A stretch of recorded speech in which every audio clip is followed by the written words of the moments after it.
The midterm elections are coming up. And voting in this election is crucially important One way to get young voters to the polls is by getting on their screens. Liberals in Washington are doing absolutely nothing. You know what Republicans want to do?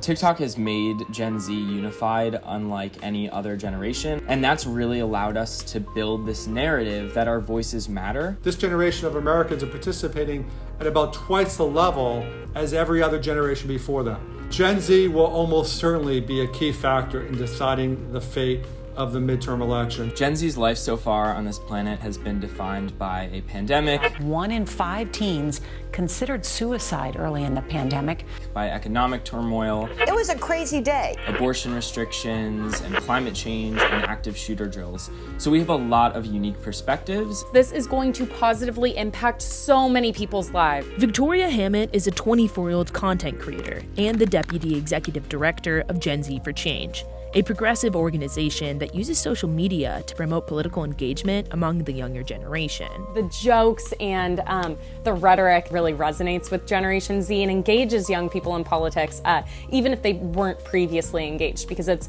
interesting to watch. The organization amplifies its message through a coalition of over 500 creators. Collectively, they receive over 1.5 billion views per month. The impact they have on politics is no joke. When one of the organization's directors was insulted by a Florida politician, she launched a campaign that resulted in over $2 million being raised towards abortion funds. To the people who want to ignore TikTok and ignore TikTok influencers and ignore the online activists and digital organizers, do it.